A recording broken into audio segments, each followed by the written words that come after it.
So just a quick revision before we can start the content. So yesterday we discussed that the toolkit that is present in Spark is as below. It has a low level RDDs, stands for Resilient Distributed Dataset, which was very much extensively used in Spark 1.x until Spark 2.x came, and it is at low level, mainly meant to be used if you are having unstructured data or very complex data structure, or you are supporting some legacy applications. Then we said that high level APIs are also available, which are more stable, more better in performance, and that is called as a data frame or data set. The difference between data frame and data set was the data frame won't have a fixed defined schema, whereas the data set will have a fixed defined schema. So whatever data comes into a data set, it has to follow that schema. But data frame may not have a fixed defined schema. Again, SQL is just like any other SQL language. You can follow the same syntax and you can play with the contents of the data frame. Apart from that, in Spark 2.2, there was a new thing that came in that is called as a structured streaming. So this was introduced in Spark 2.2, wherein the continuous flowing data, which is a structured data, can be processed. Other things that can be done on a Spark was advanced analytics that we are not going to study. And there are some other libraries as well, along with the core Spark libraries that may be required when you're working with Spark and connecting it with other things. So let's start with today's content with this recap.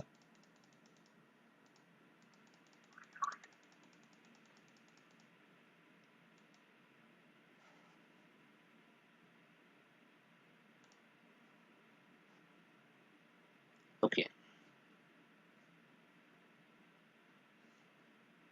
Spark day 2. So whenever you're starting to do a program in a Spark, there are few things that you need to take care or need to remember. So the first thing is a Spark session. So a session should be created when you are running any of the programs, right?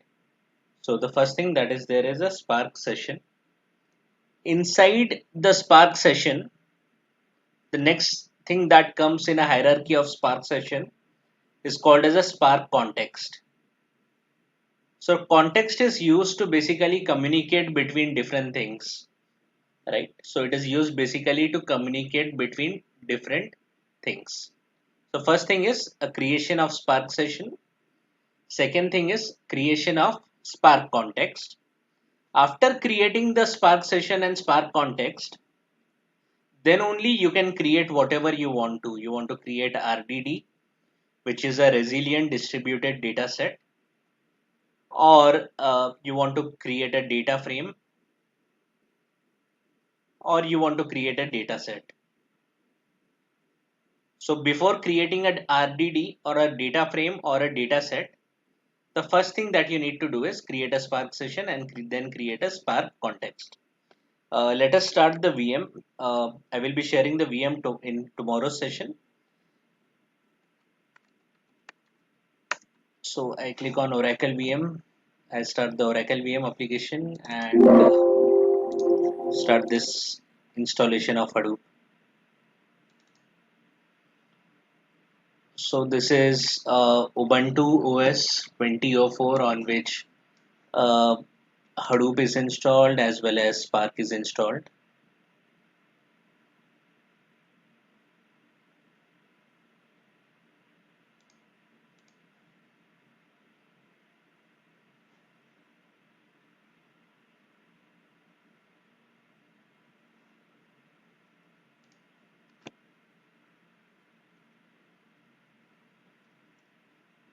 Make sure you are having at least 8 GB of RAM and you are allocating at least 4 GB of RAM to the virtual machine. For my case, I have allocated around somewhere around 4 GB of RAM only.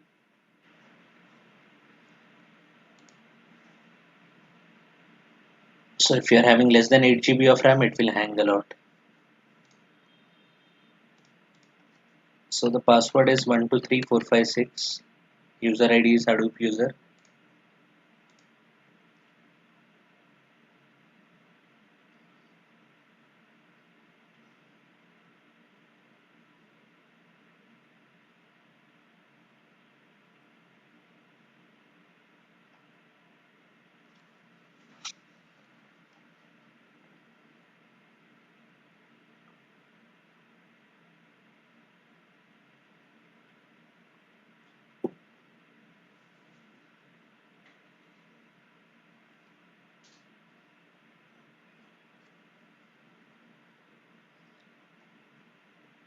Steps are given in this document start.odt to start Hadoop. So I double click on it, as well as I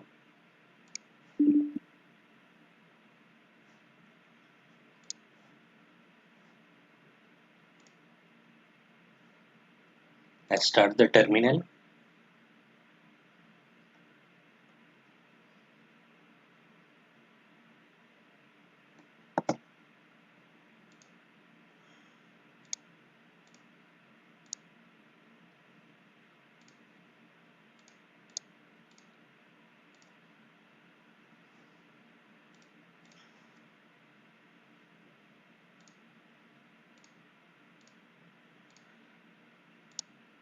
To start, the command is start dfs.sh.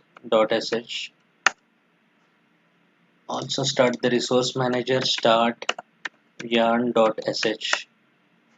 So we have run these two commands.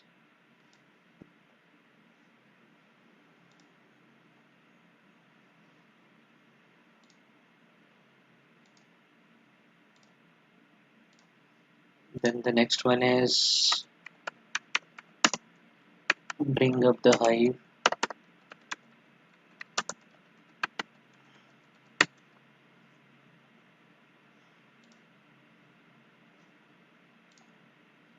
Then the last one is bring up the Spark. Is it possible to enlarge the screen? Means the text. This one? Yeah, means the complete screen. Just zoom. The complete screen won't zoom in, but is it visible now? Yeah. Okay.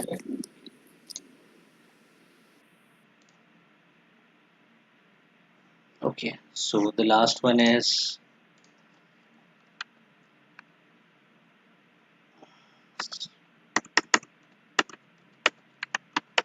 start the Spark.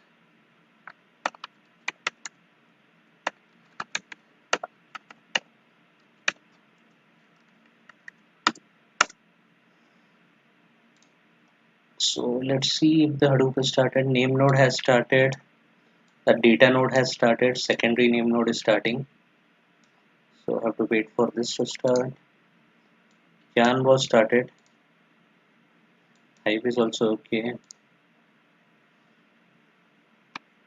And once this start, then we can start running the Spark command.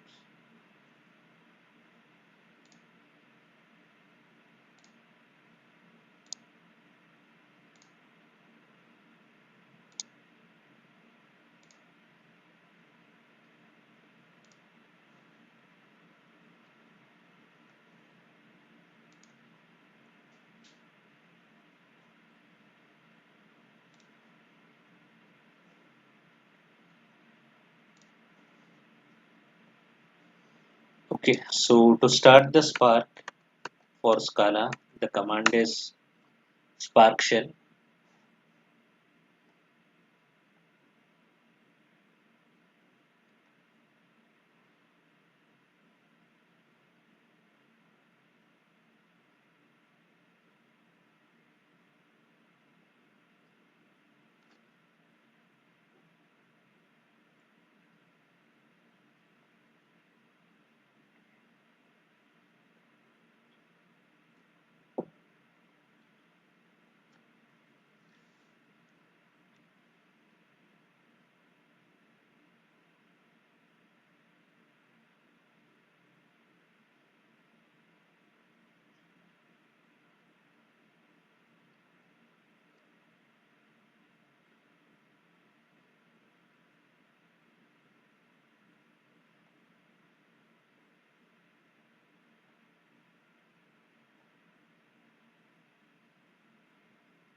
So it is saying that if you want to, the default log level is warning, you can change it to info or warn or error using this command sc.set log level.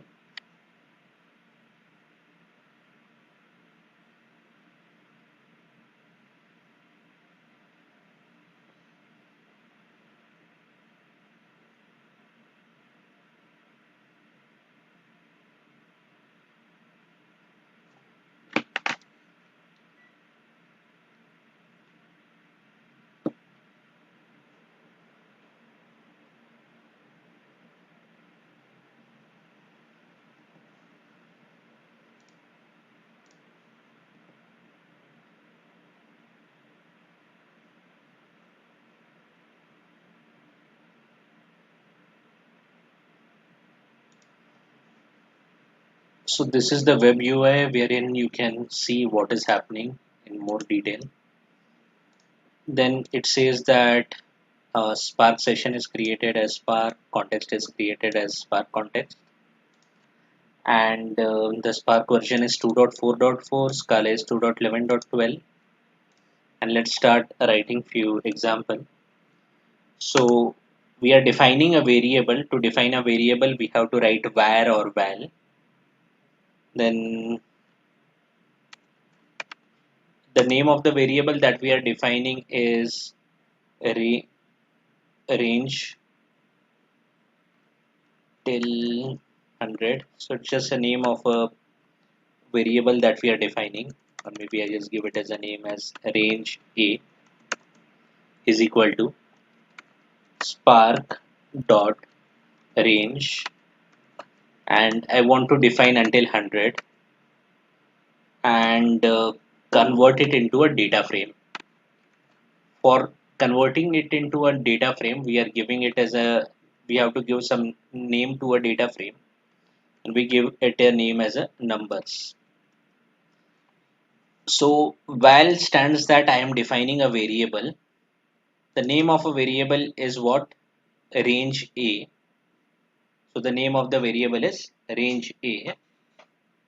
Spark is, I've written this spark over here. That means I'm saying that Spark session, I'm asking the Spark session to create a range of 100. So the total number is 100. Range meaning it will go from 0 until 99.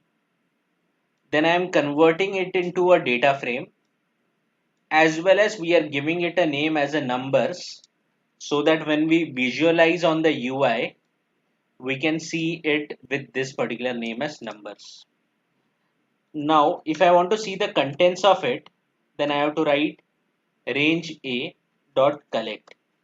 So collect is another function for now, which does basically is it gets all the contents of this particular variable and it will show on the screen, right?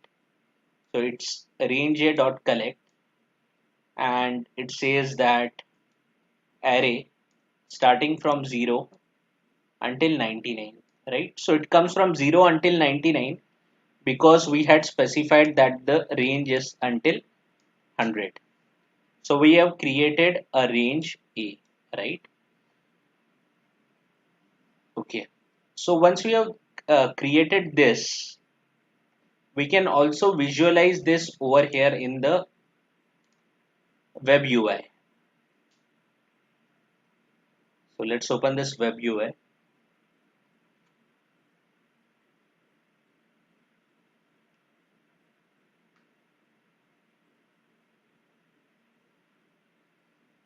So once this is open, we can see that there was some collect that happened. This is the completed job.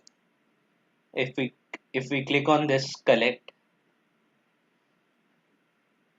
it will basically give some details about it. It doesn't have much detail because it was, you have just created a data frame and just visualized it using a collect. So the graph that is formed is very pretty much simple. We'll discuss on this more when we have a more complex graph. So you can see over here that uh, the collect instruction was executed. It required a zero stage. Then if you click on it, it gives more details like how much time it took to execute. where was it executing, there were how many tasks, how many failed, and so on, what was the launch time, and so on, right? So even though what we did was we created a data frame. If you see this instruction, it was to create a data frame. But when we see over here, you will see everything in terms of a RDD, right? Everything you will see in terms of RDD. So it says that it made a parallel collection. Then it says that it executed a map partition instruction. Then again it executed a map partition instruction. Then again finally executed a map partition instruction, right? So these are the things that it internally was doing when you did just create only an data frame and you just displayed it on the uh, terminal, right? But behind the scenes all these things were happening. Now what is this map partitions and parallel collection and so on, we will see as we go further. But the main motto of understanding over here is whatever we do over here, even if you are working on a data frame, whatever you will be seeing on this web UI will be in terms of an RDD, right? So since we created a data frame, let's understand what is data frame actually. So let's talk about a data frame. So data frame is a most commonly used high level API. It is a high level API. Low level was RDD. It is a high level API. It is most commonly used.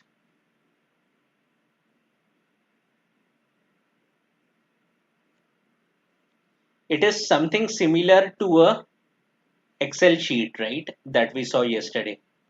So you can have something called as a roll number, name, and age, and you can give it some values 1, 2, A, B, 10, 12, and so on. So when you define this, the data frame looks like something like this. It is very much similar to the data frame that you create in pandas in Python, right? So if you have used Python and you have used the library pandas, and where you also you can create a data frame, the data frame in the Spark and the data frame in the pandas is very much similar. The main difference over here is, in case of pandas, or in case of a pandas data frame, it will be in a single machine. But in case of Spark, it is a distributed. Okay, it is a distributed. It can be in the hundreds of machines, right? Or in fact thousands or even more machines.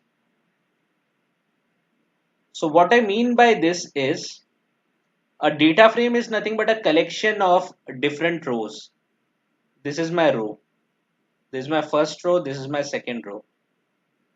And if I want to see this row as individually, I can also call it as a RDD, right? So if I want to see it as an individual, I can also call it as a RDD. So what is a data frame? Data frame is nothing but a collection of RDD. Data frame is nothing but the collection of RDDs, as well as it is very much similar to the data frame that is present in Python pandas. The difference over there was, in case of Python pandas, whatever data frame you make, the data frame is present in only single machine, whereas in case of the Spark, it is a distributed, that is it will be present in hundreds of machine.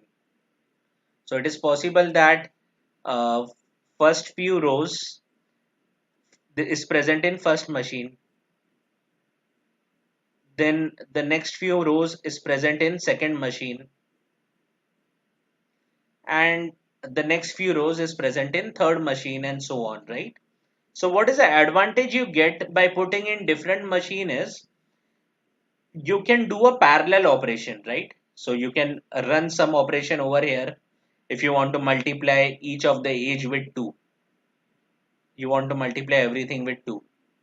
So you can have a parallel operation. Some of the operations will be, I mean, whatever is the data that is present in a machine 1, that operation will be running in a machine 1. Whatever is the operation that is present in a machine 2, data is present in machine 2, that operation will run into a machine 2, right? So what the advantage over here is that it can do a parallel processing. So in a layman, what is a data frame? Data frame is nothing but it is similar to a Excel sheet, nothing different than an Excel sheet. It is a high level API. It is very commonly used. The only difference in case of Spark is it is present in hundreds and hundreds of machine, or even thousands of machine, or even more, right? So whatever there can be multiple machines, and the data is stored in a different machines. Now, as we are saying that the data is stored in a different machine, let's introduce a different concept, or a next concept, that is called as a partitions. So the next concept is partitions. So when we say it is present in different machines, the first machine and second machine, it is basically a partition, right? So a data frame or a data set or a RDD can have multiple partitions.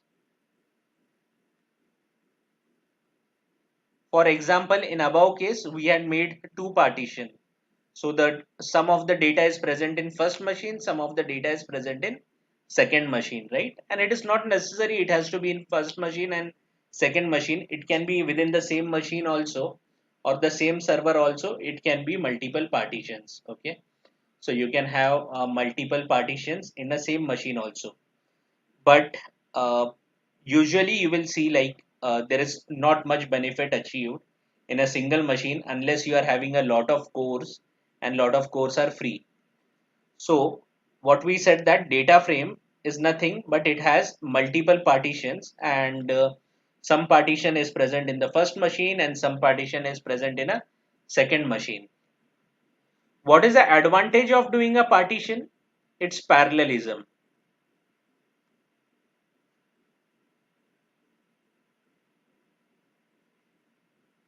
Parallelism. So since the data is stored across multiple machine, there is a lot of parallelism. So there is a parallel processing happening on the first partition. The parallel processing is happening on the second partition. The simple example was, if I want to multiply with 2 for each of the rows, I don't have to execute on a single machine. It can be into a multiple machines, right? So the advantage is you achieve a parallelism.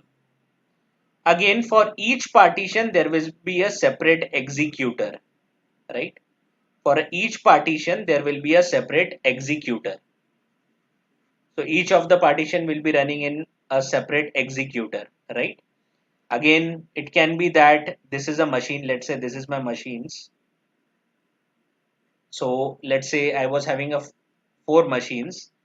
Now this four machine can have one executor each, right? And there are four partitions. At the same time, it is also possible that there are two executors in the first two machine and one executor in the next two machines, right? So there are six partitions. So it basically, the number of partitions and number of executor has to match always. You cannot have 20 partitions and only 10 executor. Okay, you cannot have 20 partitions and 10 executor, because to achieve this parallelism, the number of partition and number of executors should be same, right? Okay, let's consider an example. Let's say you make let's say you make four partitions, but you have only a single executor, right? If you have a four partition and you have only one single executor, so will it happen in parallel or will it be only one thing? One thing. Only one thing. Only one, right? Because the number of partition has to match number of executor, right? So from this theory you have to remember, right, as you go advance and once you have created a job and you are trying to run a job, you have to specify proper number of executor. I mean, if you're writing a program and you're writing so many parallelism, but at the time of submitting a job, you say that, okay, only give one executor to it. So there is no meaning of, no meaning achieved, right? So what is the takeaway from here is, you have to specify the correct number of executors as per the correct number of partitions. Okay, so just remember this. Let's go ahead to the next thing.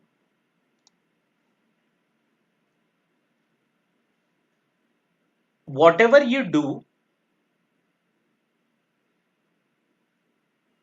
whatever instructions you execute, either on RDD or on data frame or on dataset, those things are divided into two parts.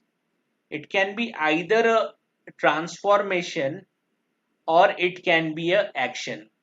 So whatever instruction you are executing on RDD or a data frame, it can be divided into two parts. So you created a data frame in the previous instruction, like you created a data frame over here,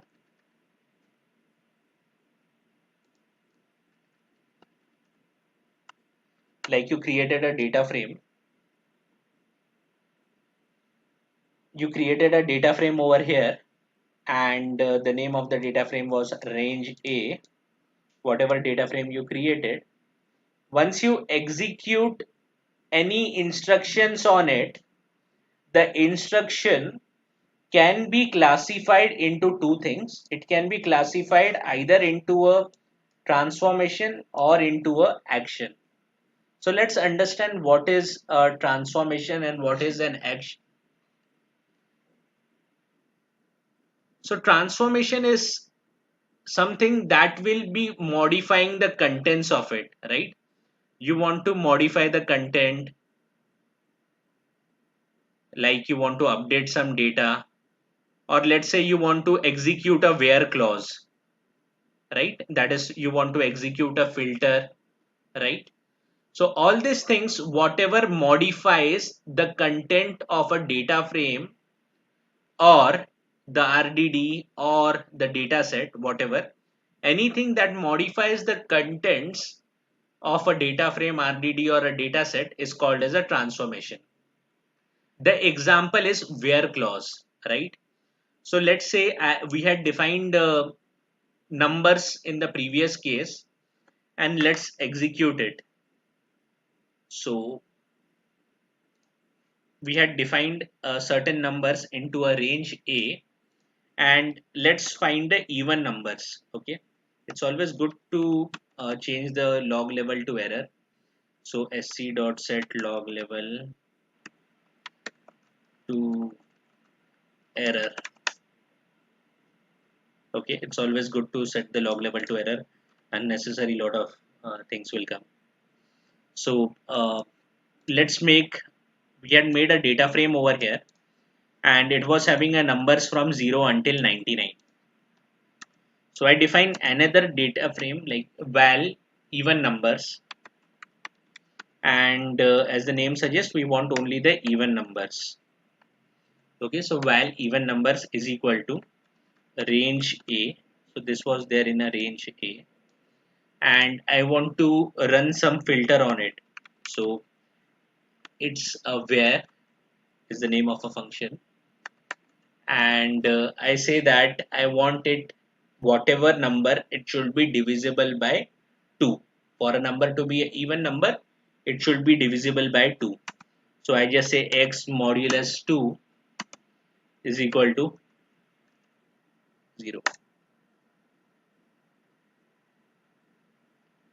Okay, it's not x, it should be numbers modulus 2. Okay, we had given a name as numbers over here. We had given a numbers over here. It's of numbers, right? So the data frame is having a numbers as a field name. So it should be numbers divided by 2. So what we are doing over here is val even numbers is equal to, the name of the data frame is range A, The name of the data frame is range A. We are running a where clause, and we are saying that wherever the numbers modulus 2 is equal to 0. So what it did was, it actually just recorded that it want to do is, it wants to get even numbers into this one. And let's see what is there in even numbers now. So it's even numbers dot collect. So if I do a even numbers dot collect, I'm getting only the even numbers over here, right? So we executed these two instructions. The first instruction was val even numbers is equal to range A, where numbers modulus 2 is equal to 0. So it will give you all the even numbers into this particular data frame. And to see the contents of this particular data frame, we run a collect instruction.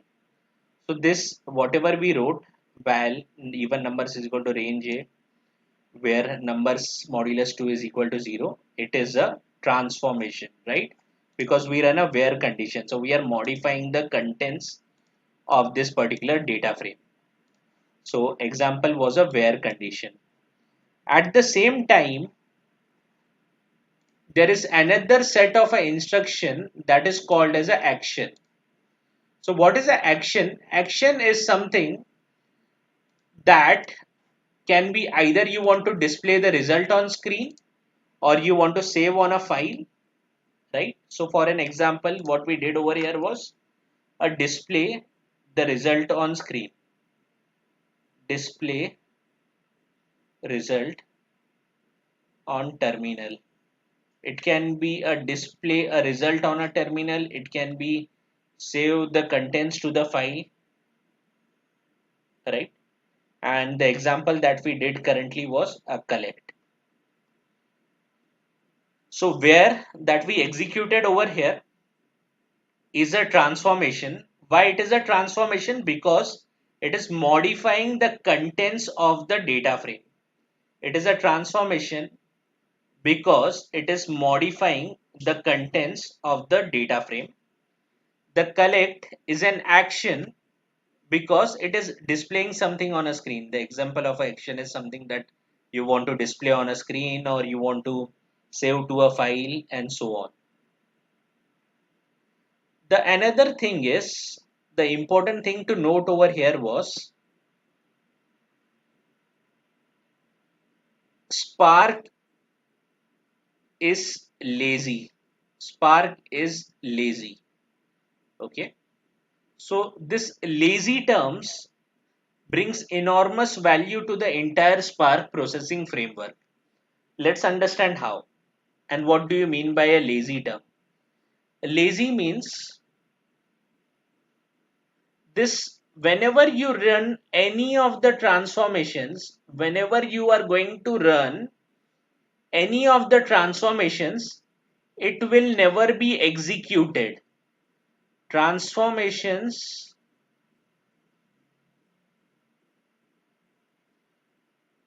will not be executed until action is called. What do I mean by this? This is very important term, lazy, and it brings enormous value to the Spark and makes the Spark framework what it is now. So Spark is lazy. What do you mean by lazy? Lazy means whatever transformations that you are going to run on a RDD or on a data frame or on a data set, it will not be executed. Okay, whatever transformation you are writing, it will not be executed. Will not be executed. Transformation will not be executed. Until when? Until a action is called. Okay. So can I also give one more definition to a action, that it executes transformation. Okay, it executes the transformation. So if I see the example over here, when I ran this particular transformation, it was not executed. This was not executed. This transformation was only executed once you run a collect. Okay, the example can be a collect, the example can be a count. Okay, whatever displays a result. So count will give you a result as 50 because there are 50 even numbers, right? So what we have to note over here is transformation. What is a transformation? It is something that modifies the contents of a, it can be RDD, it can be data frame, it can be data set, it doesn't matter. So transformation is something that modifies the contents. Example is where, filter, map, and so many things that we are going to study as we go forward. The simple example is a where clause. What is an action? Action can be something that you display as result on the screen, or you want to save into a file. Example was collect that we did just now. Again, we said that Spark is lazy. What do you mean by lazy? Lazy means that Spark will never execute a transformation. Spark will never execute a transformation until action is called. Until a action is called. Okay. So this term you have to remember very well. Now let's understand why a Spark does like this. Why a Spark will do laziness. Why the Spark does lazy. So for that we have to go back to Hadoop. Basically Spark just started on top of Hadoop. To overcome what are the disadvantages that were present in Hadoop, the Spark was developed. So wherever you want to relate something, you will have to go back to Hadoop. So Hadoop was having two things. One was map, another was reduce. So consider it as just a program for a map and program for a reduce. So what Hadoop used to do is, if I load a file, it will load a file. Then if I execute a mapper, it is going to store the file again into a Hadoop file database, HDFS. Then if I run another mapper, it will execute the program again store into a HDFS. If I again do a reduce, it will again run and execute into a HDFS. Okay, but what is the difference that came into a Spark now? Spark, there was one good difference, that is, let's say you load a data into a data frame, you run some command, let's say you want to run a where clause, whatever you run, where or whatever, where is it going to store the data? It is going to store the data into a RAM or a hard disk. Is it going to store a data into hard disk or a RAM? RAM. A RAM, right? Yeah. Okay, so again, if you run something, it is going to store into a RAM. It is again going to store into a RAM, right? And once everything is done, then only it is going to store into a, it can be a HDFS, it can be S3, it can be anywhere, right? It reads from HDFS, and in between there is all RAM. But over here in between it is all HDFS. So if I compare this Hadoop and Spark, which is fast? Spark. Spark is fast. Why? Because all the operations are done in the RAM itself. It's done There is into no a RAM. writing Perfect. into the system. Perfect. So when we study this Hadoop and Spark, how big is the data? Is it a small data just like a Java program few variables? Or it is actually you are processing a GB file and TB file and petabyte files? It is a big data, right? So Yeah. probably a data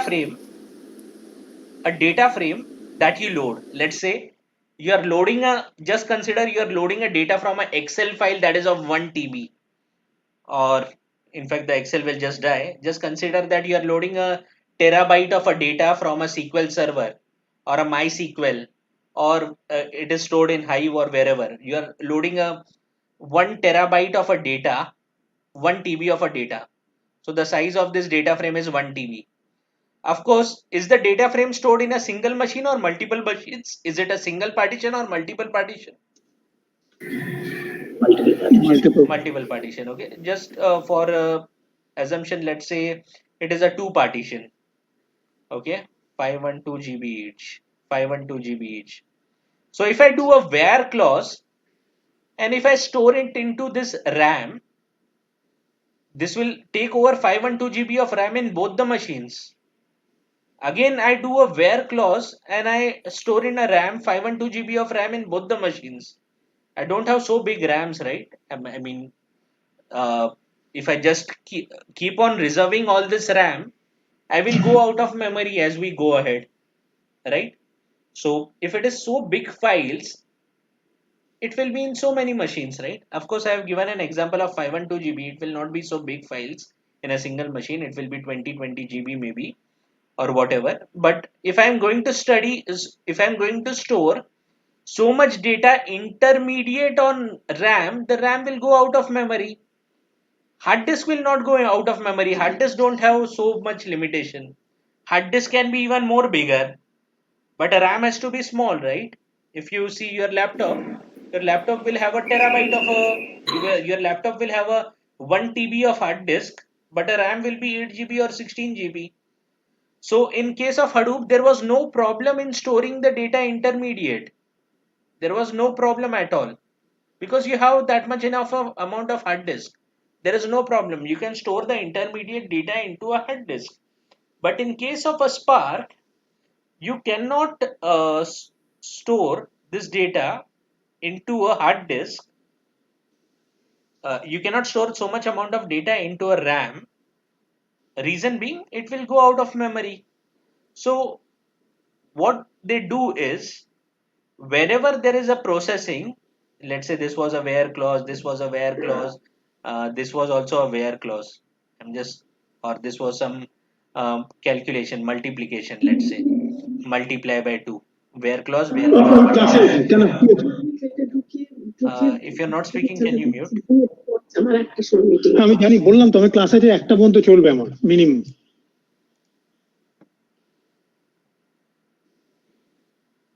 Okay. If you're not speaking, you can put yourself on mute. Tapas. Okay. So what we are saying was that if we are putting on a RAM intermediately, the RAM can get full. So what is a solution that Spark came up with was a very good solution that is called as a lazy. Okay. So lazy. The good solution that a Spark came up with was a lazy. So what does a lazy do is, even if you execute this where condition, you say a where condition, it will not execute. It will only form a graph. It will just form a graph. And that kind of a graph is called as a DAG. Okay. The graph that is called as a DAG, directed acyclic graph. So what it will do is, it will make a graph that I want to read from somewhere in HDFS. Then it will just say that I want to do a where condition. It will not execute this where condition. It is not going to execute this where condition. It will not execute this where condition. It will just put on a graph. Then again this where condition, it will not execute. Will it execute this where condition? No. It will just put on a graph that I want to execute a where condition. Then it will again say that I want to do a multiply by 2. It will not execute. But as soon as you say that save to HDFS, when you say this, I want to do a save. So this, whatever we draw before over here, was all transformations. Okay. These are all transformation. But as soon as you execute the save instruction, which is an action, a save instruction, which is an action, all this transformation will be executed, right? So the transformation is not executed. The transformation that is highlighted in green color, it will not be executed until and unless a save instruction or a action is called.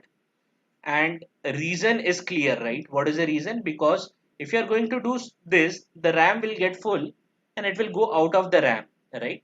And in fact, whenever it does in the action, it will just quickly clear the RAM immediately. So let's say you came up with this save, it will just perform very quickly because it has already formed a graph. It knows what to do. It will just execute this, then it will execute this, clear of this memory. Then it will execute this, clear of this memory. Execute this, clear of this memory. So it happens so fast and it is not occupying or it is not holding up the space in the RAM, right? So lazy is a very beautiful concept wherein the transformation will not be executed until the action is called. And reason was very simple, because everything happens on a RAM, and you can go easily go out of memory when you're working with a big data. So what is the solution? Make the Spark lazy and don't execute the transformation. Whenever there is a transformation, example where condition multiply by 2 or whatever, right? So if there is any such transformations that are happening, don't execute it until and unless you come up across an action. Okay. Any questions until now? Anyone? Yeah, I have. You said when it's all executed at once, we call an action, right? Or for all the transition. But let's say suppose for one like 512 512 there are two partitions. For we don't be having this much 1024 RAM in a machine. So even though it's just a fraction of a second or a millisecond, won't be going to the out of memory when Okay. it comes for an where clause. Okay, that's a good question, but as I said, this is a hypothetical example of keeping so big data in only two partition. If it is a 1 TB of file, it will always be there in at least uh, 70 or 30-40 partitions for sure. If we are processing a 1 TB of data, again, when it was just an example. Let me again try to answer this. It will, if it is a 1 TB of data, what you will do is, the first thing you can do is you can make it as a 40 partition.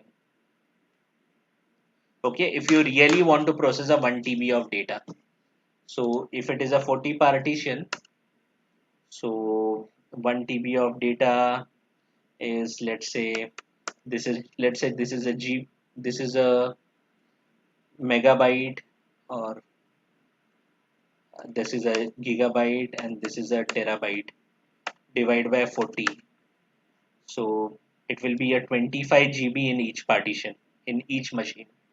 So one of the option is you can have a 45 partition, so that you are only processing a 25 GB of a data in a single machine.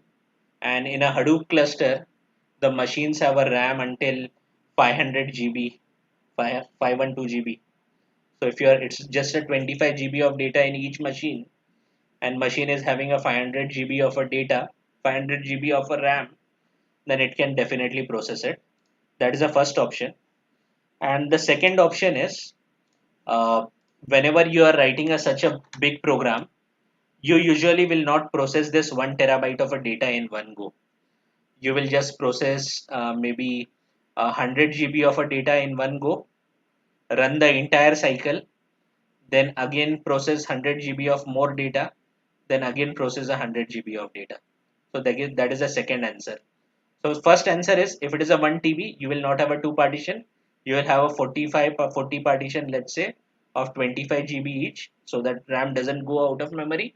The second answer is, if you are not having a big enough cluster, don't process this 1 TB at a one go. Just break this 1 TB into 100 GB, 100 GB, 100 GB, and process it. Okay, thank you. Okay. Harish, just to reiterate, at any point of time, there will be only one transformation that will be really active in the lab, right? Before Yes, it clears the yes, memory and yes. moves. Yes, there will be on a given node in a given machine. The one transformation will happen, then another will happen. Yes, because the next transformation wants the result from the previous transformation, right? Yeah, yeah. Again, it depends on what is a DAG form. As we see more DAGs, we will get it more clear. Okay.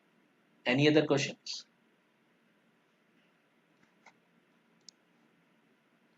Okay. So if no questions, let's go ahead and let's write about the type of transformation. So transformation can be of two types. One is called as a narrow transformation. That is also called as a one-to-one transformation, wherein each of the partition will make a partition, and another type of partition transformation is called as a wide transformation.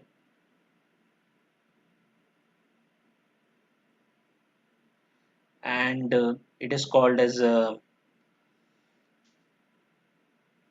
m cross n, m to n, right, transformation. So let's understand what is the difference between this transformation. Let's consider you are having a numbers between 0 to 99. Okay, you are having a number between 0 to 99, and you have put into a two partitions.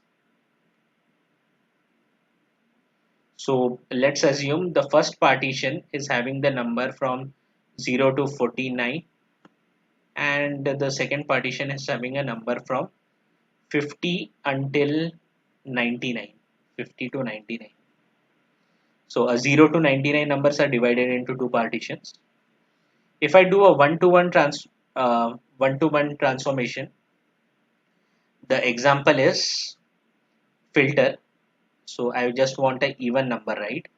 So modulus 2 x modulus 2 should be equal to 0. So what will this one have? This will have 0, 2, 4, 6, dash dash dash 48, and the another partition will have again 50, 52, dash dash dash 98, right? So if you are having a such kind of a operation or a transformation, example is filter or the where clause that we just saw. It is a narrow partition, narrow transformation. It is a narrow transformation. This was my first partition, partition number, you can call it as a partition number 0 and partition number 1. Even if you call it as a partition 1 and partition 2, it is all okay, it doesn't matter. So partition 0 and partition 1, uh, whatever operation you did over here between 0 to 49, x modulus 2 is equal to 0, you got 0, 2, 4, 6, 48. 50 to 99, whatever operation you did over here, you got 50, 52 until 98. So in this case, the type of a transformation is called as a 1:1. So for each partition, there was a given partition. It's a single 1:1 partition, right? Let's consider another example. You make a data frame out of two tables in a SQL database, let's say student info and student marks. Okay. And basically, let's say you want to make output as mark sheet, uh, living certificate, and a graduation certificate. So what are the columns that this can have? This can have a roll number and name, let's say, to make it simple. And this can have a roll number and a marks, right? So if I want to do a mark sheet, what I will have to do is I will have to join these two tables. So because in a mark sheet, you should have a roll number, you should have a name of a student, you should have a mark sheet.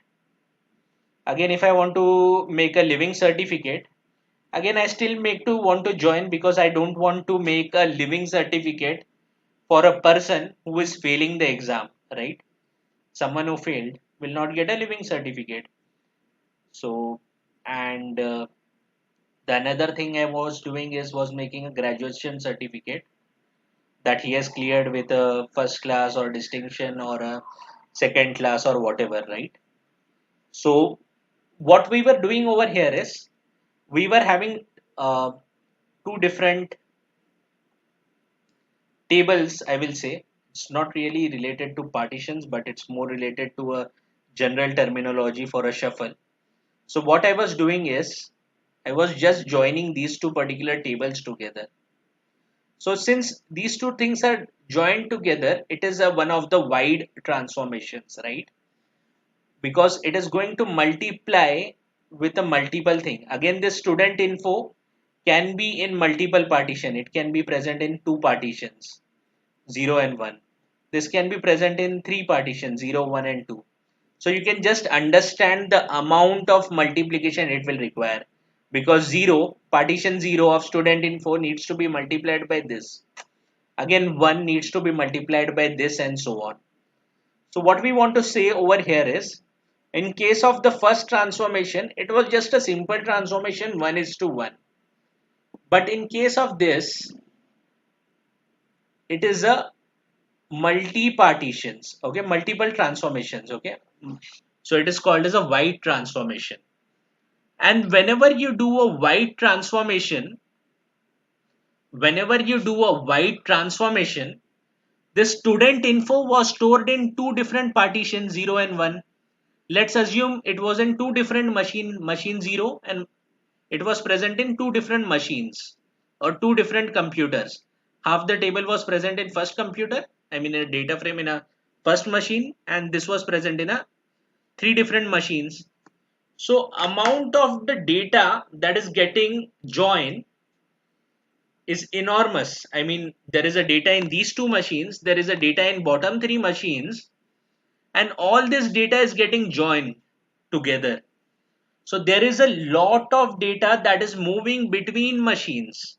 Okay, there is a lot of data that is moving between machines, and this kind of byte transformation will use, if it is moving between machines, if the data is moving between machines, it is called as a shuffle. It is called as a shuffle. So you will listen to this word a lot of time, how much shuffle is happening. And one of the most important things to do is to optimize the number of shuffle, right? So you should have a less number of shuffle, because obviously it is going to take a lot of amount of time to do the shuffle. So what we want to say over here is, there are two things over here, two types of transformation. The one is very simple, the narrow transformation, or a 1:1 transformation. The partition 0 was present in the first computer. It was present in a first computer. It was present in a second computer. Just the first computer, partition 0 becomes the partition 0 in the same computer. This is another computer, and it becomes the same computer. So there is no data movement between different computers. It is not that expensive. It is good. There is no issue doing a narrow transformation. There won't be a problem if you do a lot of narrow transformation. But let's say you are doing a wide transformation. Example was, you are doing a join on this kind of a table. The first table was stored in two different computers. The second table was present in three different computers. You can just understand or just evaluate the number of times it is going to make a joins. And every time it makes a joins, the data has to move from one computer into the other computer. If the data has to move from one computer into another computer, it is going to take a lot of time, because it is going to move via wires. It is going to move via cables, internet cables, and so on, right? Though it is on the same rack, it still has to move via the cables, and it is a slow process, right? So whenever you are doing a transformation, you have to understand whether it is a narrow transformation or a wide transformation, and avoid the number of wide transformation as much as possible, right? So this thing you just need to remember always. You need to avoid the wide transformation as much as possible, and try to keep a wide transformation towards the end. Okay, talking of this, let's take an example. So let's say I want to do a filter for standard 5, and I want to do a filter, and I want to make a join. Okay, let's say the table is having a roll number, standard, name of a student. Then there is another table that is also having a roll number, standard, marks. Okay, what else can we put? Roll number, standard, and marks. Okay, that's fine. So let's say I want to, and I can also put a name of the subject. Okay, let's say I want to do is, I want the output as, let's say this is student underscore info table, student underscore marks table. I want output as I want a mark sheet. I want to do a mark sheet of standard 5 students who got more than 35 marks. Okay, who got more than 35 marks. So can you just explain, if I want to write a query in a SQL, if I want to write a query in a SQL, can you just give me what should be the query? A normal SQL query, forget about big data. So what all the things you want? Yeah, for all the things. So let's say I want a standard 5, marks should be 35 or more, and what else? 35 or more. Yeah, that's it. And I want all the columns from both the tables. All the columns from the. So select A dot star, Okay, select A dot star, comma B dot star B dot star from from student info A, student underscore info alias A. join roll number, join on Okay, so roll number. first you will also specify the second table, right? Student underscore marks So B. it's a join on command, no? Okay, So join on. join on Okay, student mass B. student marks B, So A dot roll number equals to B dot roll number. where have to write a where condition. Yeah, where? Yeah, no. No need of where. Yeah. Yeah, A dot standard should be greater than 3. yeah. So where A dot standard should be? Oh, do I need to write a join field first? A dot roll number is equal to B dot roll number. Oh, in if you want in that way, so you just so from student underscore info A, comma student underscore marks B. Sorry, okay. Where Where A dot roll number equals to B dot roll number, and standard A dot standard equals to 5, and A dot standard equal to 5. and marks A dot B dot marks greater than 35. B dot marks is greater than 35. Yeah, More than, okay, more than equal to I make it. yeah, Okay, and yeah. That's all. okay, and B dot standard is also equal to 5, right?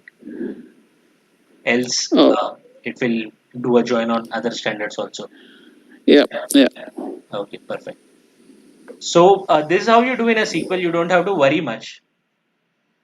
But when I talk about the big data or a Spark, can you say what are the operations you did? One thing that you did was a join. Okay, you join these two tables. So one thing you did was a join, and you second thing you did was a filter, right? Or a where clause. So when I do it in terms of a big data or when I do in terms of a Spark, so what shall I do first? Let's say I don't have an option to write a SQL statement, though we have, Filter. but for now let's say that we don't have a option to write a SQL statement. So what shall I do first? Maybe let's say I want to write a join and where separately. So what shall I do first? Shall I write first join or first where? Filter first. First filter, right? Yeah. To So reduce first I the will do number of. filter where for standard, okay, on a dot standard is equal to 5. Then another filter on b dot standard is equal to 5, and b dot marks is equal to greater than equal to 35. And second thing I will do is a join. So why it did a filter first? Reduce the number of records at the beginning itself to optimize our Okay, performance. perfect. So what it does is it reduces the number of records at the beginning itself, so that there is not a lot of shuffle happening, right? So let's say if you do a join first, there are thousands and thousands of record in both the tables, and imagine the amount of shuffle that would had happen as compared to the second option of where and filter, right? So in where and filter, if you do first, then the records are reduced and less number of shuffle is happening. So this is very important. Again, a join is a narrow transformation or a wide transformation? Wide. Wide. Wide. And filter is a narrow or wide? Narrow. Narrow, right? Because in the same machine. So it is very important.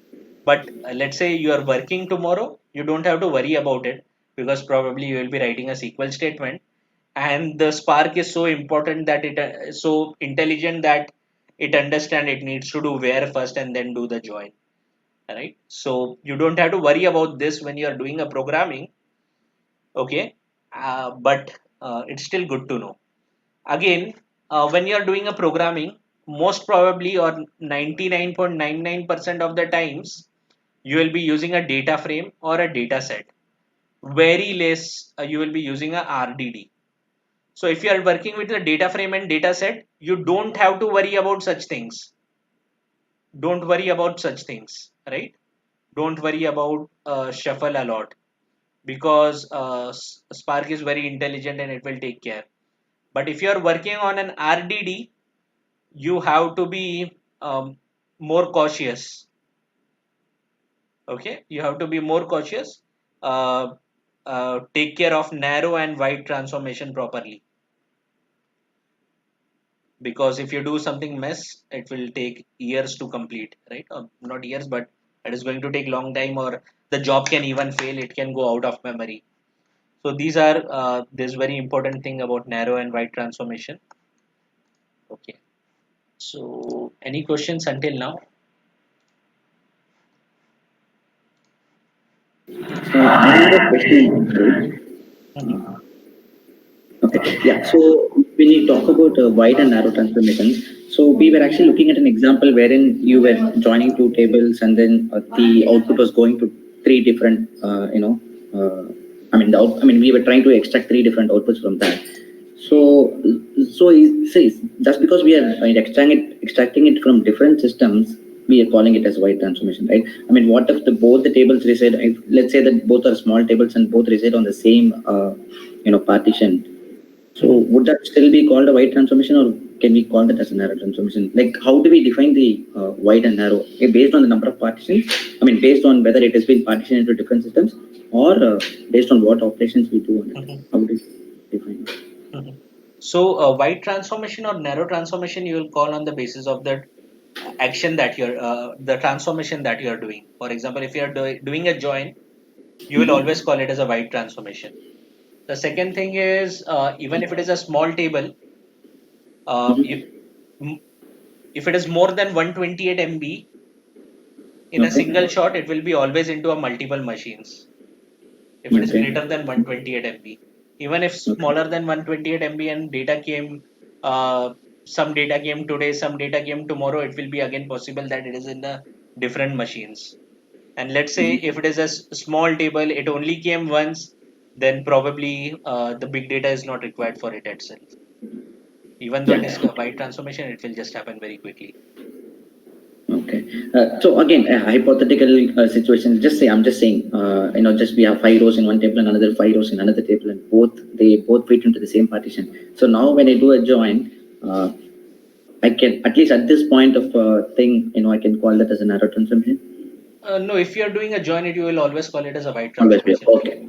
Though it will Okay. be in the same machine very very quickly, you will always call it as a byte. Okay. Based on the action, what we do. Yeah, Okay. correct. Thank I'm you. again refraining from using a word action because action means Oh yeah. something Yeah. else, I'm not sorry. a Yeah. kind Based of on a the transformation. transformation. Yep. Yeah. Okay. Yeah. Thanks. Okay. Any other questions? Okay. So whatever you did, you can also see on the user interface. Though you worked on a data frame, it will the UI for the Spark will always show the things in terms of the RDDs. So let's hope this was the one that we did. So it did something map partitions, internal, whole stage code gen. So don't have to worry much about it, but usually when uh, it fails, then you have to understand that Okay, if it is failing in this particular machine, then you have to probably deep dive and see that why it actually failed, right? What was the reason that this particular machine was having a partition with the more data, right? So was the data not evenly distributed? If it is not evenly distributed, then probably you can shuffle and do it. So that's the reason that, I mean, you have to see this. But usually, if you're just writing for any companies other than really big companies like that is having a huge amount of data like Facebook and Google and so on, usually you will not have to worry much about this. But usually you won't get much errors over it. Spark can handle it properly. So this is what the whole DAG is, but it's again a small thing. We just filtered it into a even and odd numbers and did not do much. So it's a small graph. It gives other details as well, how much time it took, and some percentile, min, max, and all those things. So you can see in this UI. Okay, let's go ahead and let's see the next thing. So the next is we already saw about data frames. Data frame is most widely used. A lot of chance that you will always work on data frames only. You won't work on data sets or RDDs. But most probably you will only work on data frames. Data sets is another thing that is available for Java and Scala. It is not available for Python and R. It is only available in Java and Scala. It is not available in Python and R. Since we are doing with Scala, we are going to study it in more detail as we go ahead. But it is not available in Python and R. And the reason it is not available in Python and R, reason being Python and R both are dynamically typed language.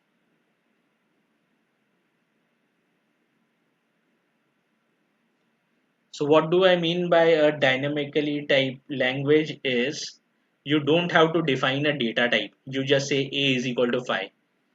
But in case of a Java, you will say that a integer a is equal to 5 or something like that.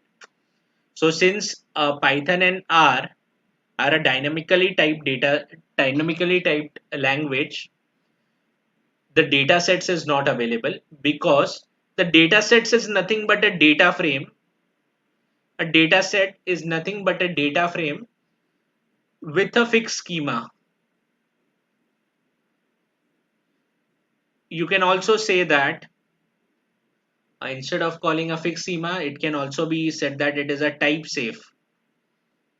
That is, you cannot accidentally put some others data, right? So what I mean by this is, let's say if I was having a data frame, as we saw in the previous case, there was a data frame that was having a roll number, name, right? A roll number and name, let's say, just a roll number and name. In case of a data frame, you will not define a data type for it. But for a case of data set, you are going to define a data type.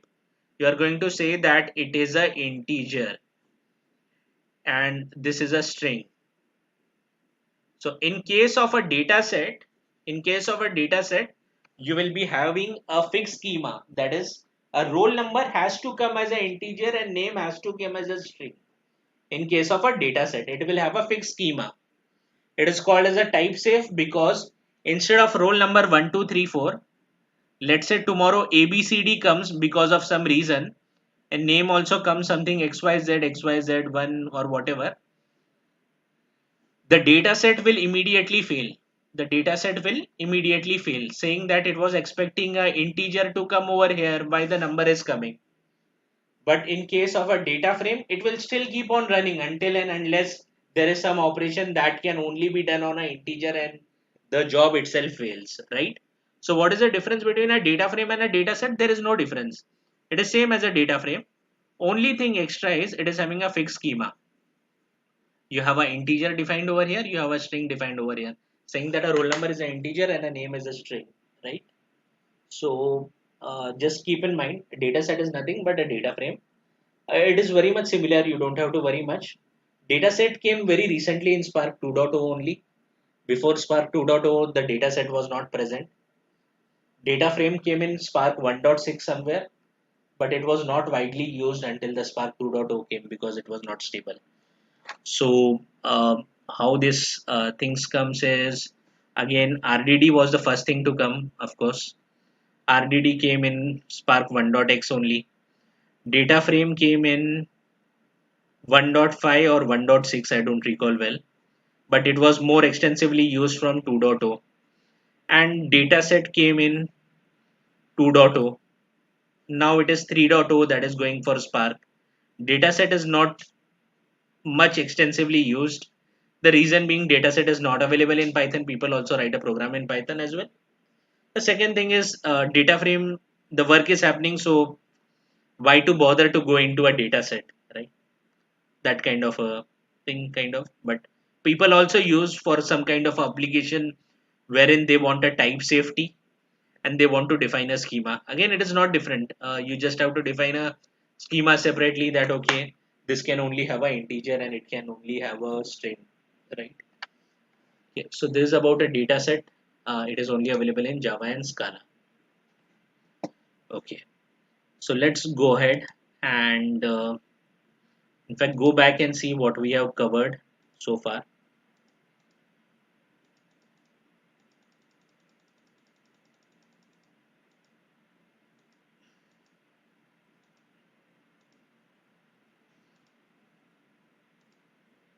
So we have covered data frame, we have covered the data set. We still need to talk in for structured streaming. So it's like for a continuous flowing data. So there can be two types of a job. One can be a batch job and one can be a streaming job. Like a cricket match is a streaming match, right? Similarly, a data can be a live data coming in. So whatever is the live data coming in, that is called as a streaming data. And whatever is the data that is coming in once a day or every 1 hour or every 30 minutes, it is called as a batch job, right? So Spark can be used in a two ways. One as a batch job. You can schedule the job every 30 minutes. You can schedule a job every 1 hour, every 1 day, every 1 week, whatever. The second way of doing is making a streaming job. Okay. So this streaming job came very recently. A structured streaming came very recently in Spark 2.2 version. Okay. So it's basically the same batch job. You can just convert the same batch job. It is nothing different. It is same as a batch job. In fact, the code is also 99% same. Only few changes here and there, and it becomes a streaming job so that it can accept the live data, whatever live data is coming in. Whatever live data can come in via some event queues, right? Azure has an event hub, AWS has a Kinesis.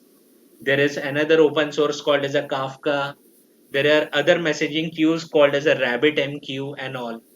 So all these messaging queues can be connected to the structured streaming in Spark and can consume the data and write into a database and do all the processing. So this again came very recently in version 2.2. We'll be studying later as we go. So this is about structured streaming. The next thing is that we see is advanced analytics. Of course, we are not going to study this, but there is a library called as a MLlib. So there is a library called as a MLlib that has all the machine learning algorithms like linear regression, logistics regression, random forest, and so on, right? So naive Bayes and all those algorithms, k-means, k-mode, clustering. Just forget if you're not getting what we are saying. But all the machine learning algorithms are there in this MLlib library, and you can do a machine learning on this, right?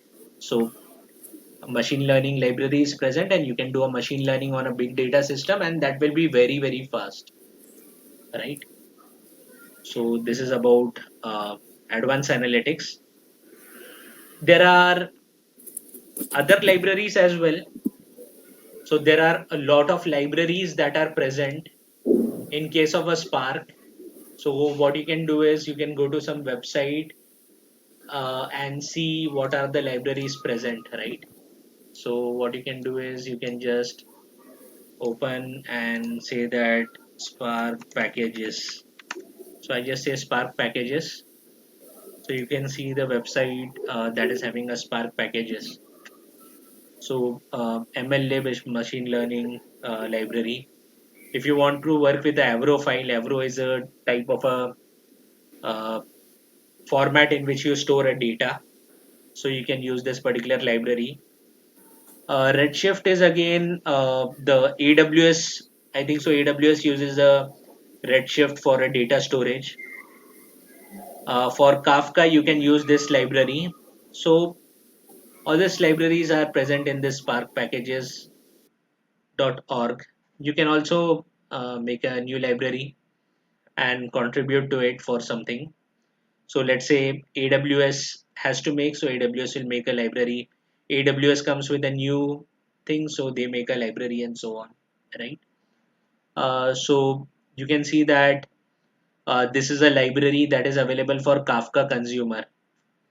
So this is the name of a package, and these were the different releases. The last release was 2019 828, right? Similarly, if you want to work with, let's say, let's search for AWS. So what are the libraries that are available for AWS? As we saw, one was a Redshift, right?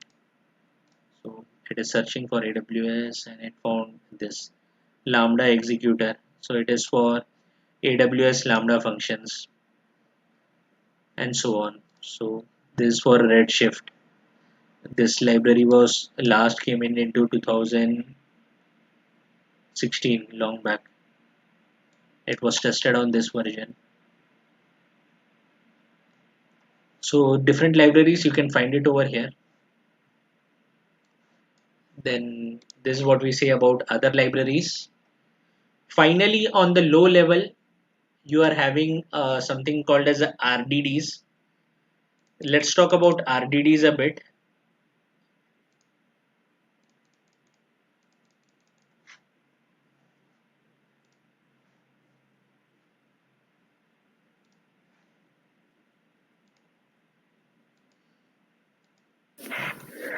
Hi, I joined a bit late Mhm. because there was some work. So can I ask you one? Can I make a request? Yes, yes. See, actually, for 2 days, can we have class around Okay. 5:30 Okay. from 5:30 Indian Okay. time Okay. for Let's two let's days? let's connect after. Let's discuss after we finish RDD. Okay, okay, fine. Okay. Yeah, yeah. Okay. Perfect. So RDD is the most low level thing. So if you have a data frame and a data set, okay. So what does a data frame and data set consist of? A data frame and data set consist of it's at the internally it is consist of RDDs only, right? So whenever you work on a data frame or a data set, you are indirectly working on RDDs is the first thing. Second thing is you can also directly work on RDDs. So there are only a few cases wherein you are going to work on RDDs. You are supporting a legacy code written on Spark 1.x, okay, meaning the development that happened between 2015 and 2017, 2018, somewhere that time. I mean, it's not really legacy, but just when it was only RDD was available. Then second thing is, I mean, you want to have the whole control in your own hands. Okay, you want to control more granular, right? You want a more granular control. Okay, so if you want a more granular control, you want to control yourself which machine should get what data. Okay, if you work with data frame and data set, you cannot control to that granularity. But when you are working on RDD level, you can control to very much granular level what how much partitions you want, which machine should have what partition, what data should go in each of the partitions, and so on. So if you want a very more granular control, you can use RDD.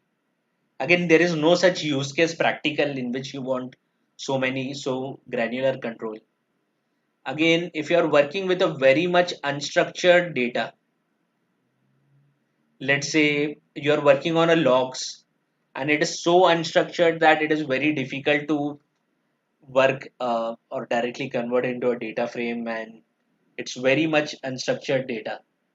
So in that case also you will again prefer to use RDDs, right?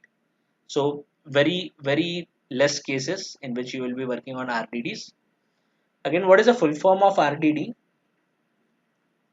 Resilient Distributed data set. distributed data set. So a data set is meaning it is a set of data, nothing much to say. Distributed meaning it is stored in multiple machines. Some of the data in a RDD is stored in this machine, some of the data is stored in this machine, some of the data is stored in this machine, and so on. So the name comes as a distributed. And the last one is resilient. So the meaning of resilient is uh, something that is able to recover quickly. Okay, recover quickly. So the definition of resilient is something that is able to recover quickly, the English meaning. So data set and distributed is clear. Resilient, let's see what it actually means, recover quickly means. So let's say my data is over here. I am doing certain filter,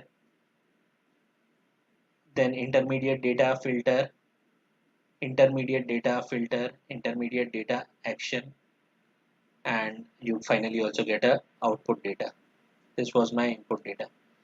So let's say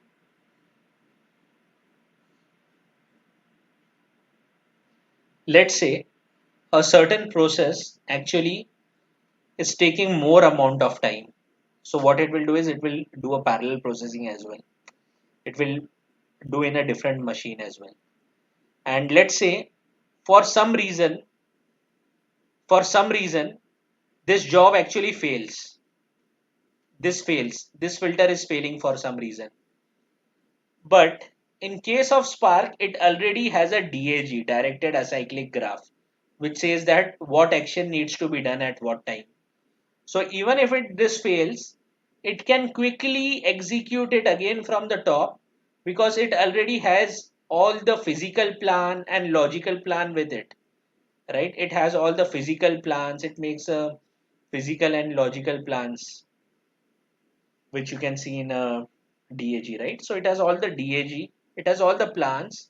So even if something happens in between, it is able to recover very quickly because of the DAG, as well as if certain process is taking more time, some machine is very slow, it will submit it into another machine and also work, right? Again, but it depends on more on a resource manager as well. So the name resilient comes in because the English meaning is it should be able to recover very quickly, right? And it is available. You can do the programming in RDDs as well, but try to avoid doing any programming in RDDs. Though we are actually going to start learning from RDD because it's always good if you start learning from how the things evolve to catch up more things.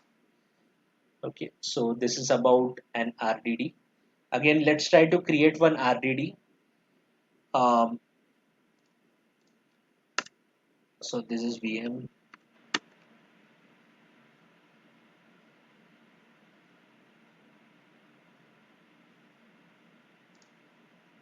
Okay, so to make a RDD, you will have to start working with Spark context. So it says that when you started the Spark, it says that Spark context is available as SC. Okay, So Spark context is available as SC. So you can, the easiest way is to create a RDD is sc.parallelize, and I am saying that I want to create an RDD. Okay, and I say that sequence I want 1 comma 2 comma 3 comma 4 comma 5 comma 6, right?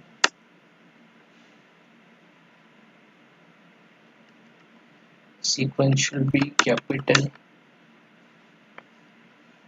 Okay, so the most easiest way to create an RDD is uh, to give a sequence or to use a parallelize function. So I have created an RDD which is having a 1 2 3 4 5 6. If I want to by default it is storing into this res file, right? So if I want to store in something else, I can have also given the name. Let's say it came in res file, the result is stored in res file. If I want to see the data, res file.collect. Okay, for your case it will be different whatever res you see over here. So res file is an RDD, the RDD that was created. RDD is having an integers inside it, 1 2 3 4 5 6. Again, I can just say 2. So what does it? This 2 means that I am creating a two different partitions. Okay, so the data will be stored in two different partitions. So this 2 specifies that how many partitions I want. I say that I want a two partition. Again, if I want to see the data, it should be res7 now because the output is in 7 and res7 dot connect. So it is for us it is showing directly, but at the back end it is having a two different partitions and it is storing the data as a two different partitions. Okay. So this is all about the introduction to Spark. Before we can actually end it, let's have a quick recap of what we did today.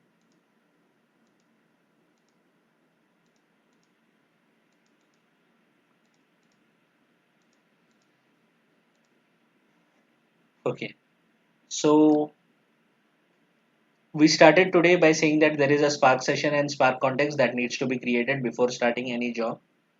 Then we said that there are three different types of collections in Spark. Either you can call it as a collection or a data structures. So it's an RDD, that stands for Resilient Distributed Data Set, data frame, and data sets. Then we said that a data frame. So can anyone say what is a data frame? Is it a high level or low level API? High level API. What is most commonly used? Is it a data frame that is most commonly used, or data set or RDD in programming? Data frame. Data frame is more commonly used. And can I consider a data frame as an Excel sheet, one of the sheet in Excel? Yes. Okay. It's very much similar to a data frame if you know Python pandas, or it is just similar to an Excel also. But what is the difference between the pandas data frame and this data frame, or in Excel and this data frame in Spark? In Pandas, it stays on a single machine. Here we distribute it across nodes on the cluster. Okay, it is distributed across the different nodes. So it can be distributed in hundreds and thousands of machines, right? So whenever it is a distributed, it is called what?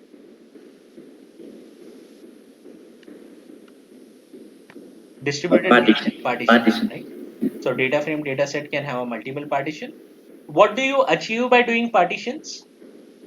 You can do parallel execution. Parallelism. So if you are having a data in different machines, you can do a parallelism over there. Then is the partition enough, or there is one more thing that is required? Executor. Executor. So if you have 100 partitions and just one executor, then will it have a parallelism? No. No, because there is only one executor, right? Let's say you are having 100 partition and 10 executor, then parallelism will be of 100 or 10? Of just 10. 10, right? Because Whatever is we should lower. have equal number of. Yeah.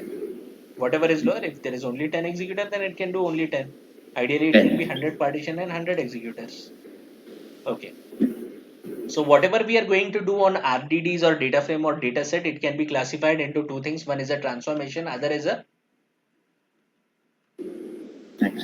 Action. So what does a transformation do? It modifies the existing content of RTT or data frame or data set.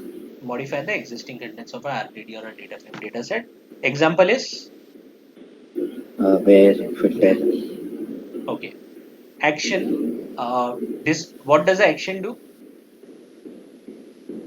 It actually makes sure that all the transformations that you have given that gets executed, and it also, I mean, like we have different actions like displaying the result on a terminal or saving it to any type of file. Okay. So what is action? Action executes the transformation. The example is displaying a result on a table, a terminal, or a saving a file. Okay. Then we said Spark is lazy. What do you mean by lazy? It doesn't execute all the transformations until an action is called. It delays everything until the final action is called. So it will not execute the transformation until and unless the action is called. And what is the reason that it was made lazy? To make sure that we don't use the RAM during every transformation. That's gonna make the memory more occupied, and we run out of memory.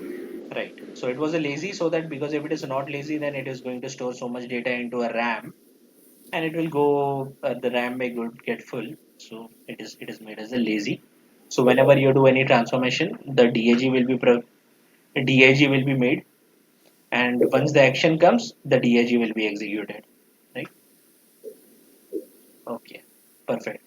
So there are two types of transformation. What are the names? Two types. It's narrow and wide. Narrow and wide. Okay. So narrow is when the same partition, same machine will get the same data. Wide is when the example of a wide partition, a wide transformation is doing a join across a table. It is called as a shuffle as well. So Yeah. because there is a lot of data that is getting shuffled between the machine, and the wide transformation is going to take a lot of time to execute. Okay. So then we said that this is how we are going to write a SQL query for a join select A dot star B dot star from table A, table B, where A dot roll number is equal to B dot roll number, A dot standard 5, B is standard 5, and B marks is 35. But if you are writing a program in a Spark, what will you do first? You will do a join first or a filter first? Filter and then join. You will do a filter or a where condition first, and then you will be doing a join. Why you will do this first? To optimize the performance. Initially we try to reduce the number of records at the beginning itself so that the load is less. Yeah, so I just remove this for any conclusion. So that you can reduce the record and unnecessary don't do a lot of data shuffle, right? So you always need to take care that you have to do where and join. But if you are working with a data frame and data set, you don't really need to take care. Spark will take care of it. But if you are working on RDD, you need to take care of it. Okay. Then we said that for data frame and data set, don't worry about the shuffle because Spark will take care of it. For RDD, you should be very much cautious and you should be widely selecting narrow and wide transformation. Just don't write the program. Then we said that data set is same as a Data frame. data frame, but what it has in addition? Fixed schema. Fixed schema. That is, you say that roll number is integer and a name is string. So next time if roll number gets some other value ABC, the job will stop at the same time itself. It will not continue. Okay. Yeah. So RDD came in which version of Spark? 1.x, 1.0. Data framing came in I think so 1.5 or 1.6, and it was more popular from 2.x onwards installation of Spark. And the dataset also came in 2.0. As of 2020, we are on Spark 3.0. There is no data structure, more of machine learning and more of optimization. And SQL is really very fast in 3.x and so on. And we said about RDD. What are the three cases wherein you will be working on RDD? First thing is when we have unstructured data. unstructured data, that is logs. You cannot work on data frame dataset. The second is if you want a very much granular control, which you never will want, you will not have. Legacy. And third is the legacy code, the code written between 2015 and 2018 or even before 2015. But 2014, 2015, before the Spark was not there. I mean, not so much in public. Spark was there Yeah. in 2010, but not in public. So data frame dataset is again an internally an RDD. The full form is resilient distributed dataset. Dataset meaning it is having the data. Distributed means it is having in a different machine, and resilient means it is a fault tolerant and it can, if anything happens, it can recover very quickly. Right? You can just Google a meaning of resilient, you will get something similar meaning.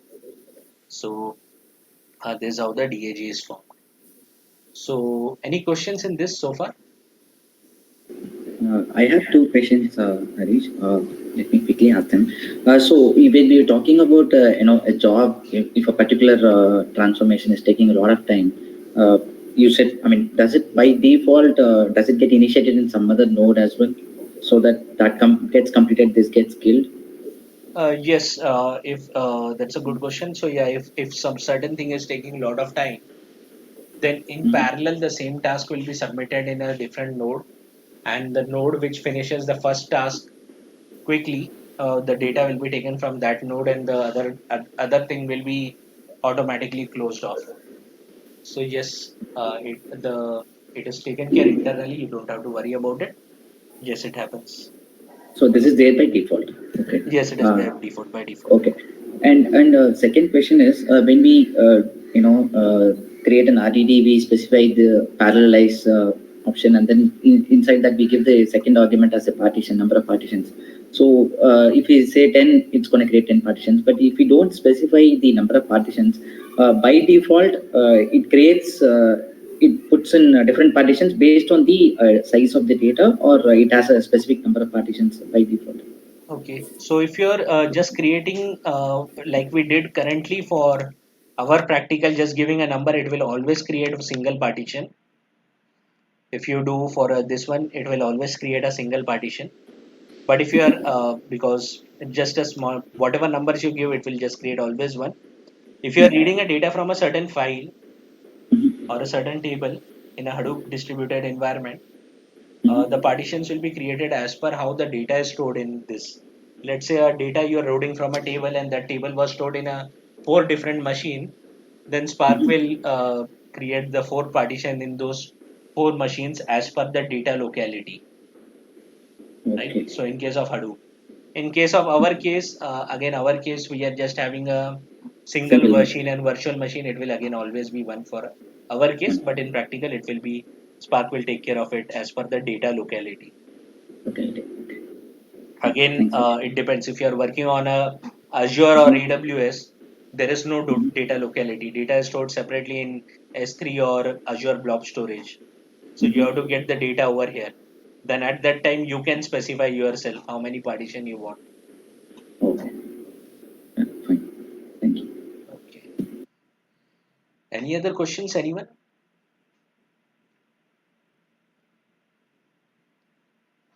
Okay, so if no questions, then tomorrow we'll be doing an installation.